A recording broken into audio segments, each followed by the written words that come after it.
আমরা সবাই দেখছি অন্যজনের আচরণ। তো আচরণের পেছনে তার ইমোশন, তার থটগুলোকে কিন্তু আমরা দেখছি না।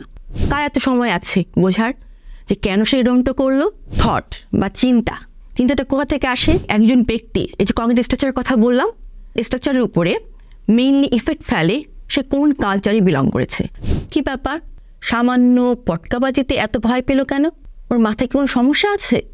একটা ছোট্ট একটা সিনারিওর কথা আমরা আলোচনা করতে পারি। যেমন ধরতে পারি যে একটা ক্লাসরুমে একজন টিচার আর 10 জন স্টুডেন্ট আছে। পাশে শব্দ হলো, ধুমধাম কয়েকটা শব্দ হলো। তো 10 জন স্টুডেন্টের মধ্যে টিচার সহ বাকি 9 জন স্টুডেন্ট তারা ভাবছে বাহিরে কি হলো, নিশ্চয়ই পটকা বাজছে। তো কিছুদিন আগে ক্রিকেট খেলায় বাংলাদেশ জিতেছে, বাইরে সবাই আনন্দ করছে পটকা বাজিয়ে। সবাই এটা ভেবে তারা নর্মালি আছে এবং তারা ক্লাসে টিচার যা বলছে সেটা তারা শুনছে এবং সেই অনুযায়ী তারা পার্টিসিপেট করছে ক্লাসে। সো তাদের অ্যাটেনশনে কোনো সমস্যা হচ্ছে না, তারা সুন্দর মতো টিচারের ক্লাসগুলো শুনছে এবং সেই অনুযায়ী তারা তাদের কাজ এগিয়ে যাচ্ছে। আমি 10 জনের মধ্যে 9 জন, একজনের কথা বাদ দিয়েছিলাম।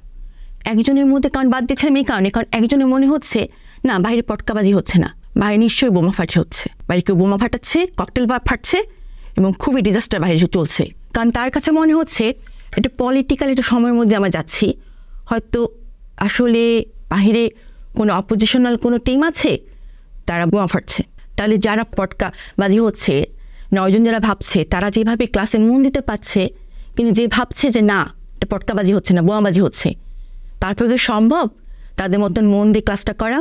সম্ভব না, কারণ তার ভয় কাজ করছে। তাকে এখন তাড়াতাড়ি বাসায় ফিরতে হবে, সেফ জোনে যেতে হবে। সো সে ক্লাসটাকে মিস করছে এবং বলছে স্যার আমি আর পারবো না ক্লাস নিতে, আমার খুব ভয় কাজ করছে, বাইরে মানে ডিজাস্টার হচ্ছে, সো আমাকে এখনই এখান থেকে চলে যেতে হবে।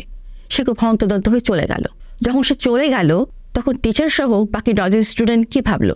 14ই অক্টোবর বঙ্গবন্ধু আন্তর্জাতিক সম্মেলন কেন্দ্রে সারা দিন ব্যাপী আমরা আছি আপনাদের সাথে লাইফস্প্রিং ওয়েলবিং সামিটে। আজই আপনার টিকিটটি বুক করতে কমেন্টে দেওয়া লিঙ্কে ক্লিক করুন।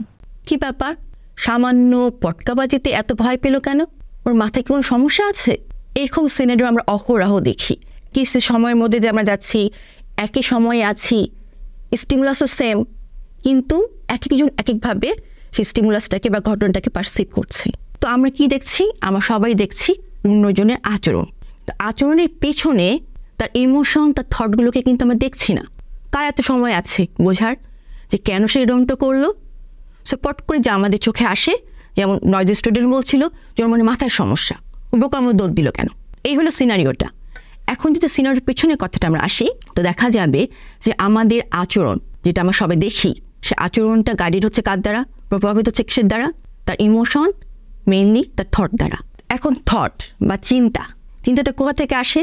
চিন্তাটা আসে একজন ব্যক্তির প্রি এক্সপিরিয়েন্স, তার প্রি এক্সপিরিয়েন্স প্লাস তার কগনিটিভ স্ট্রাকচারের উপরে। কগনিটিভ স্ট্রাকচার হচ্ছে এখানে সে যেভাবে পৃথিবীটাকে দেখছে সেভাবে কগনিটিভ স্ট্রাকচার তৈরি হচ্ছে। তো বিভিন্ন স্টাডিতে দেখা গেছে, যেমন এইসব স্টাডি দেখা গেছে যে কালচার, তো স্টাডিগুলো মেইনলি করেছে হচ্ছে পার্কার, গ্লাসটন এবং ড্রাগন নামে কয়েকজন রিসার্চার, যারা এই থটের উপরে কালচারে কীরকম প্রভাব হয় সেটা নিয়ে তারা অনেক স্টাডি করেছে।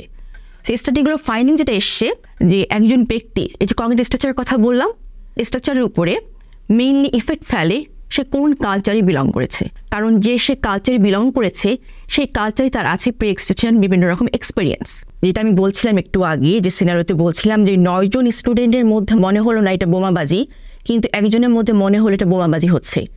দেখা যাবে তাকে যদি আমার তার মেমোরি বা তার এক্সপিরিয়েন্স যদি শেয়ার করতে শুনি, তাহলে সে বলতে পারে আমি জানি আমাদের এলাকাতে যখনই কোনো রকমের সমস্যা হয়, সামান্য সমস্যা হলেও বোমাবাজি হয়। সো এই যে শব্দটা, তো আমি চিনি শব্দটা, এটা বোমাবাজি শব্দ। সো তার মধ্যে ভয়টা তৈরি হয়েছে, আর ভয়ের কনসিকুয়েন্সে সে দৌড়ে পালিয়েছে ক্লাস থেকে।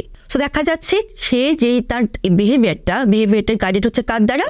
বিহেভিয়ারটা গাইডেড হচ্ছে সে যে কালচারে আগে বিলং করতো সেই কালচার দ্বারা।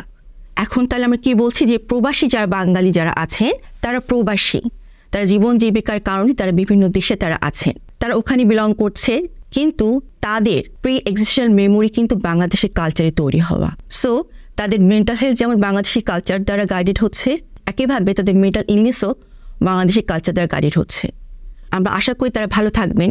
যদি কখনো তারা মেন্টালি বিভিন্ন প্রবলেম সাফার করেন, তাহলে সে দেশের মেন্টাল হেলথ সেক্টর তাকে হেল্প করবে, তাতে যদি উনি ভালো ফিল করেন ভেরি গুড, যদি উনি ভালো ফিল না করেন, যদি মনে যে না প্রবলেম সলভ হচ্ছে না, তাহলে বুঝতে হবে এখানে বাংলাদেশের কালচারটার কারণে সে ওখানকার ট্রিটমেন্টটা নিতে তার বাতাসে পাচ্ছে। সেক্ষেত্রে আমরা বাংলাদেশে যারা কাজ করছি, আপনারা চাইলে আমাদের কাছে আসতে পারে, আমরা আপনার জন্য আছি।